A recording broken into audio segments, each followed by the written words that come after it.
안녕하세요 여러분, 나이타입니다. 오늘은 제가 일본에서 8년 동안 살면서 경험한 일본 여자와 연애하기가 한국보다 쉽다고 생각하는 이유에 대해서 말씀드려보고자 합니다. 저를 모르시는 분들을 위해 간단히 제 소개를 하자면, 일본에서 살기 시작한 지 8년차, 도쿄에서 6년째 샐러리맨을 하고 있고, 작년에 사이타마의 한 조그만 마을에 주택을 구매해서 일본인 와이프와 둘이 살고 있습니다.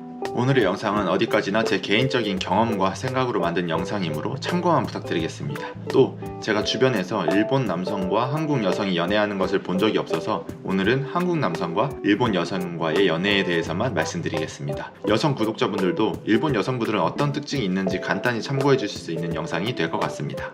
일본 여자와의 연애가 쉬운 이유로 첫 번째는 키가 크지 않아도 된다는 것입니다. 제가 한국에서 지냈던 학창 시절에도 여자 사람 친구들이 남자를 평가할 때 키에 대한 것은 빼놓지 않았던 것 같습니다. 남자를 소개시켜주겠다고 하면 외모보다는 키를 항상 먼저 물어봤었고, 다들 남자 키 175 이상을 원했던 기억이 있습니다. 2023년 기준 한국 남자의 평균 신장이 서울 기준으로 175cm라는 통계청 자료를 보았는데요. 그에 비해서 일본 남자의 평균 신장은 170cm 정도로 한국에 비해서 5cm 정도 작습니다. 체감상 일본 남성분들은 거의 키가 160대 후반의 분들이 제일 많은 것 같습니다. 그래서 그런지 몰라도 제가 얘기해본 일본 여성분들은 키에 대해서 큰 환상을 가지고 있지 않은 경우가 많은 것 같습니다. 자기보다만 크면 된다라고 하는 분이 많은데요. 그도 그럴 것이 일본 여성분들의 키는 체감상 150대가 제일 많은 것 같습니다. 제가 키가 179입니다. 근데 한국에서는 키가 크다는 소리를 고등학생 때 말고는 들어본 적이 없는데, 일본에서는 언제나 키가 크다는 얘기를 듣습니다. 특히 저를 처음 보는 분들이랑 인사를 하는 경우에는 항상 키가 크시네요 라는 말이 제일 먼저 나오는데, 이젠 이 말이 너무 익숙해졌습니다. 그런데 이제 가끔 회사 거래처에서 출장 오신 한국 분들을 만나게 되면 키가 저보다 크신 분들이 대부분이고 풍채가 좋으신 분들이 많아서 압도당하는 느낌을 받습니다. 또 예를 들어 제 처제가 키가 160 정도인데 남자친구도 키가 160입니다. 근데 키가 작다는 거에 대해서 불편한 것이 없다고 합니다.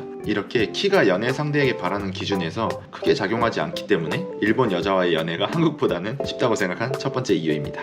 두 번째는 한류의 영향입니다. 한국에서 많이 들어보셨겠지만 일본은 한류가 아직도 엄청난 붐입니다. 여러분 어떻게 생각하세요? 미디어에서 그렇게 보이는 것 뿐이지 진짜 일본에서는 인기가 없을 것 같다고 생각하시나요? 실제로 일본에서 한류는 엄청난 영향을 가지고 있기 때문에 특히 한국 남자는 하나의 브랜드로 자리 잡았습니다. 여러분들도 나와 다른 문화권의 사람을 만나게 되면 뭔가 신선함이라는 걸 느낄 수 있으시죠? 일본 여자에 대한 환상도 어느 정도 가지고 있으실 거라고 생각합니다. 예를 들어 일본 여자는 남자에게 공손하게 대하며 존경하는 태도를 가진다든지, 가정적인 성격으로 남편의 점심 도시락을 항상 싸준다든지 사랑스러운 이미지가 있으시죠? 그런 것처럼 일본 여성분들도 한국 남자에 대한 환상을 가지고 있습니다. 예를 들어 100일, 200일 같은 기념일을 챙기면서 선물이나 이벤트를 통해 여자친구한테 마음을 전달한다든지, 애정 표현을 자주 하며 감정 표현에 솔직하고 레이디 퍼스트 정신이 몸에 배어있는 자상한 남성의 이미지가 있습니다. 제 경험으로 예를 들면, 저를 처음 만난 와이프 친구들은 제가 한국 남자라는 얘기를 하면 남편이 한국 남자여서 다정하고 착해서 좋겠다라는 말을 무조건 듣습니다. 일본 여성분들의 대부분은 한국 드라마나 케이팝을 통해 한국 남자를 학습하고 있기 때문에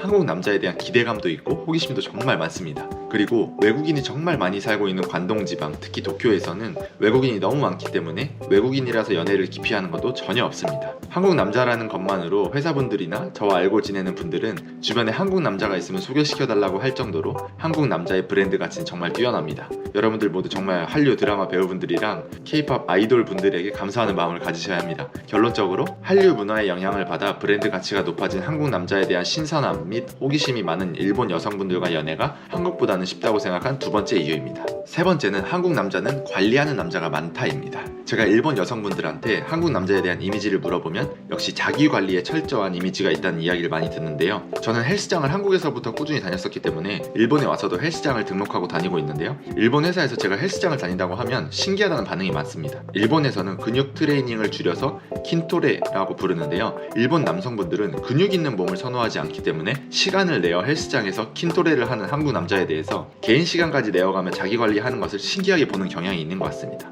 제 생각에도 한국은 정말 피트니스에 시간과 돈을 정말 많이 투자한다고 생각합니다. 한국은 헬스 관련한 인플루언서가 수많이 있기 때문에 헬스 관련 관련한 수많은 정보도 유튜브를 통해서 간단히 얻을 수 있지만 일본은 한국보다는 피트니스에 관심이 적기 때문에 헬스를 다니는 한국 남자는 관리하는 이미지가 있는 것 같습니다. 또 한국 드라마를 보면 남자 배우가 자기 전에 팩을 한다든지 눈썹 및 헤어스타일 그리고 깔끔하게 정돈된 옷을 입는 것에 대한 이미지가 있는데요. 일본에서는 일반적인 남성이 이렇게 관리를 하는 것은 거의 본 적이 없고 남성용 선크림 판매량도 정말 적다고 알고 있습니다. 저는 여성분들이 원하는 관리는 정말 간단하다 생각하는데요. 콧수염, 턱수염 그리고 눈썹을 정리하고 최근 트렌드에 맞추어 깔끔하게 옷을 입는 것, 이 간단한 부분을 단지 귀찮다는 이유로 하지 않는 상남자의 나라인 일본에서 한국 남자가 인기가 있을 수밖에 없다고 생각합니다. 그렇기 때문에 제 경험상 일본 남자보다는 자기 관리에 철저한 한국 남자가 일본 여성분들과의 연애를 한국보다는 쉽게 할 수 있다고 생각한 세 번째 이유입니다. 네 번째는 적극적인 한국 남자라는 주제입니다. 한국에서는 10번 치고도 넘어가지 않는 나무는 없다라는 속담이 있어서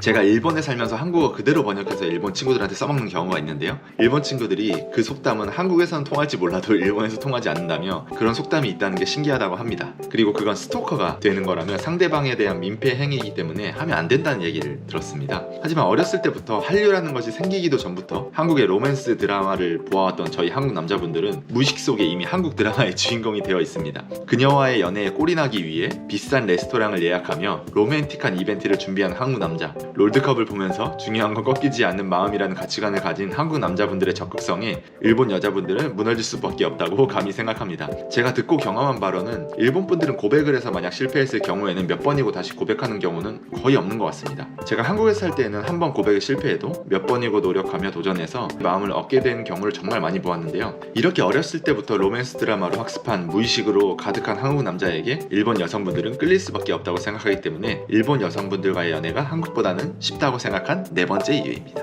다섯 번째 마지막 이유는 사랑으로 결혼하는 일본 여자입니다. 저는 한국에서 대학교를 졸업하고 사회생활도 몇 년 동안 하고 일본에 왔기 때문에 완전히 한국 남자의 마인드를 장착하고 일본에 왔습니다. 모아둔 돈도 정말 한 푼 없고 별 볼 일 없는 회사를 다니는 제가 결혼을 하는 것은 좀 어려울 것이라고 생각을 했습니다. 왜냐하면 제 경험으로는 한국에서는 이런 조건을 따지는 여성분들이 많았기 때문입니다. 하지만 일본에 와서는 집안이나 학력이 좋은지 모아둔 돈이 있는지 번듯한 직장이 있는지에 대해서 관심을 갖는 일본 여성분들은 제 경험상 한 분도 없었습니다. 지금의 와이프랑 결혼을 할 때에 장모님께서 이제 같이 살 거면 모아둔 돈이 얼마나 있냐고 물어보셨을 때 통장 잔고가 정말 800엔밖에 없어서 솔직하게 말씀드렸더니 지금까지는 혼자 일본에서 생활하면서 모을 수 있는 기회도 없었을 거라며 앞으로 둘이 사랑하고 협력해서 살면 잘 모을 수 있을 거라고 말씀해 주셨던 기억이 나네요. 언제나 감사드립니다, 장모님. 제 이전 영상을 보신 분들은 아시겠지만 일본은 돈이 없어도 싼 금리로 은행에서 대출을 받을 수 있고 한국처럼 보증금 없이 월세 2달치의 돈만 있으면 월세집도 구할 수 있는 환경입니다. 그렇기 때문에 서로 사랑하는 사이가 된 상대방이 만약 일본 여성분이라면 제 경험상 상대방 조건을 크게 보지 않기 때문에 사랑만으로 결혼까지 꼬리날 수 있는 일본 여자와의 연애가 쉽다고 생각한 마지막 이유입니다. 제 개인적인 생각으로는 일본 여자분들과의 연애는 한국 남자로서는 정말 쉽다고 생각합니다. 다만 어디서 어떻게 만나냐가 가장 중요하겠죠. 제 주변을 보면 수년간 장거리 연애를 하는 한일 커플도 정말 많고 남자친구를 따라서 한국까지 가서 생활하는 일본 여성분들도 정말 많이 보았습니다. 여러분들도 만약 일본 여성분들과 만날 수 있는 기회가 있다면 제 영상이 참고가 되었으면 좋겠네요. 지금까지 제 영상을 끝까지 봐주셔서 대단히 감사합니다. 다음 영상에서 만나요. 바이바이.